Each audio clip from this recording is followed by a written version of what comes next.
informasi terkini mengenai tragedi pesta Halloween di Seoul, Korea Selatan. Kita akan bersambung bersama Duta Besar Republik Indonesia untuk Korea Selatan, ada Bapak Gandhi Sulistianto. Selamat pagi Pak Gandhi, selamat pagi waktu Indonesia. Salam sehat selalu Pak. Selamat pagi para pemirsa Kompas TV yang saya cintai. Ya Pak, saya Valentina di sini. Terkait dengan update korban terkini, ini seperti apa Pak? Tadi terakhir sekitar 1 jam lalu jumlahnya bertambah, korban tewas ini ada 149. Nah, apakah ini betul dan kemudian seperti apa data daripada korban luka-luka? Baik Valentina, terima kasih. Benar sekali, korban yang dilaporkan sampai saat ini ada 149 orang tewas atau meninggal dunia. Dan dari laporan tersebut ada 2 orang adalah warga negara asing. Nah, dari warga negara asing ini kami dapat keterangan dari polisi tempat yang sudah dicek oleh tim KBRI di sana, bukan warga negara Indonesia. Ya, jadi jangan khawatir kepada para keluarga yang memiliki sanak saudara di Korea Selatan, korban asing yang ada di sana bukan warga negara Indonesia. Namun tentu saja kami terus memonitor dari waktu ke waktu. Tim kami masih ada di lapangan, sedang melihat di rumah sakit tempat, juga terus meminta laporan dari polisian tempat apakah ada warga negara Indonesia yang menjadi korban, baik korban yang meninggal dunia ataupun yang luka-luka. Tetapi sementara ini ya saya katakan kami belum mendapatkan laporan tersebut. Oke, baik. Jadi 149 tewas yang 2 orang ini sempat viral merupakan warga negara asing dipastikan adalah bukan warga negara Indonesia. Nah, seperti diketahui Pak, ini kan jumlah korban luka ada kemungkinan bertambah begitu ya di samping dengan pendataan yang masih dilakukan. Apa antisipasi daripada kedutaan besar di Korea Selatan ini jika memang nanti ditemukan adanya warga Indonesia yang kemudian membutuhkan perawatan? Seperti apa nanti pendampingan ataupun juga pengobatan yang akan difasilitasi? Ya, tentu saja yang pertama kami menyebarkan call center dari KBRI ini kepada seluruh warga negara Indonesia yang tinggal di Korea Selatan. Nomor call center ini memang sudah kami siapkan jika dalam keadaan apapun ya, apalagi dalam keadaan yang tragedi seperti ini, dan untuk melaporkan jika ada sanak saudara ataupun kawan ataupun apapun handetolan yang ada di lokasi pada saat itu. Dan sampai hari ini, sampai detik ini, laporan call center belum mencatat adanya hal tersebut. Jika nanti terjadi sesuatu, tentu saja tim kami akan mendatangi dan melakukan pertolongan ataupun melakukan hal-hal dalam keadaan emergensi sesuai dengan SOP yang ada. Ya, Pak Sulis, sebelumnya ini kan juga Presiden dari Korea Selatan ini kan langsung mengadakan pertemuan darurat begitu untuk kemudian menginvestigasi kejadian yang sebenarnya terjadi. Nah, jika untuk menggambarkan daripada proses kejadian yang kemudian mengakibatkan tragedi tewasnya 149 orang, seperti apa sih Pak menggambarkan lokasi Gang Itaewon tempat terjadinya tragedi ini? Dan kemudian seperti apa masalah-masalah ataupun juga sebenarnya antisipasi yang sebelumnya dilakukan oleh tim penyelenggara? Apakah ini juga merupakan kegiatan yang sebenarnya rutin dilakukan di Gang Itaewon ini? Ya benar, dari semalam atau tadi pagi jam 1.40 menteri yang bersangkutan sudah ada di lapangan.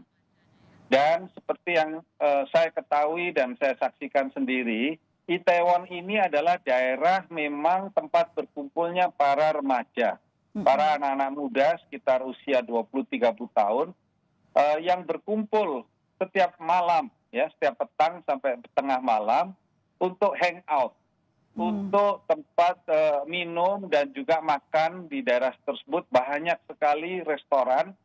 Tetapi lebih khusus lagi adalah anak-anak muda yang berkunjung di sana. Dan mereka bertemu, saling bercakap-cakap, dan lain-lain.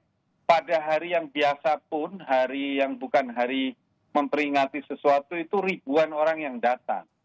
Dan menurut catatan semalam pada saat peringatan Halloween ada 300.000 orang di sana. Dan perlu diketahui Itaewon ini daerahnya tidak terlalu luas.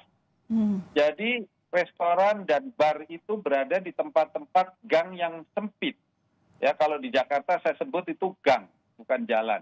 Sehingga pada saat yang bersamaan dengan orang yang berjumlah yang ratusan ribu di tempat gang-gang yang sempit, tentu orang susah untuk bernapas dan itu kekurangan oksigen. Yang pasti sulit sekali mereka terlepas jika sudah terjebak di dalam sebuah himpitan.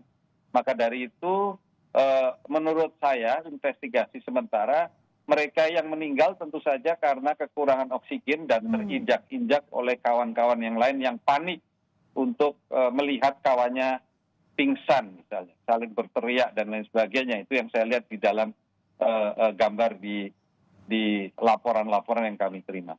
Oke, berarti bisa disimpulkan ya Pak bahwa kegiatan semalam itu sebenarnya bukan terorganisir oleh ada panitia penyelenggaranya di sana. Artinya hanya memang para pemuda yang memang sering berkumpul di sana, kemudian memang berkostum layaknya untuk merayakan Halloween begitu, dan pada akhirnya ternyata ini jumlah daripada warga tidak bisa diantisipasi. Yang tadi Bapak sebutkan bahwa sampai 300.000 orang, begitu ya Pak ya? Benar sekali. Jadi ini bukan satu hal yang diorganisir. Ini benar-benar spontanitas dan ini acara bebas dan biasa memang hari biasa pun di situ rame. Di Itaewon itu rame sekali. Ada beberapa tempat sebenarnya hal yang seperti ini, tapi kali ini di Halloween ini sebenarnya bukan hanya di Itaewon juga sebenarnya. Di daerah lain juga memperingati, tetapi tidak sebanyak orang yang hadir yang di Itaewon semalam.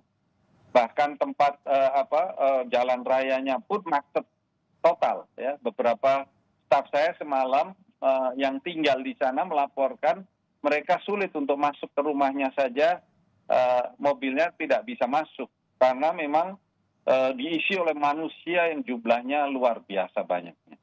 Ya, tentu ini yang menjadi perhatian adalah bagaimana bisa begitu ya banyaknya perkumpulan anak muda yang kemudian memang inisiatif sendiri tapi memang tidak adanya pengawasan daripada tim pengamanan. Kemudian juga yang dikhawatirkan mengapa kemarin kejadian tragedi bisa terjadi karena selain ini adalah inisiatif warga, juga tentu yang menjadi perhatian tidak ada juga tim medis yang berjaga di sana karena lagi-lagi ini adalah kegiatan yang tidak terorganisir begitu. Nah, kemudian Pak, dari pimpinan di Korea Selatan begitu, apa kemudian yang menjadi imbauan terutama kepada KBRI, kepada WNI pasca peristiwa ini?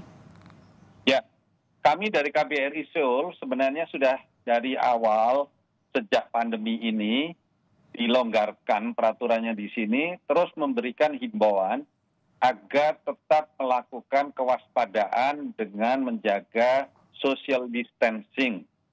Walaupun tidak dipersyaratkan juga penggunaan masker, tapi kami tetap menghimbau di tempat-tempat tertentu, tempat tertutup, ataupun juga di tempat keramaian yang banyak orang agar tetap menggunakan masker. Namun tentu saja kami sulit memonitor satu persatu apakah ini dipatuhi atau tidak. Tetapi terus himbauan lewat media sosial, himbauan lewat call center, kami lakukan demi untuk keselamatan dan menjaga kesehatan para WNI kita yang tinggal di Korea Selatan ini. Oke, baik, terima kasih atas informasinya. Pak Sulis sudah berbagi informasi terkait dengan tragedi yang terjadi di Gang Itaewon di Seoul, Korea Selatan. Terima kasih, salam sehat selalu untuk Bapak Duta Besar Republik Indonesia untuk Korea Selatan, Bapak Gandhi Sulistianto. Terima kasih atas waktunya.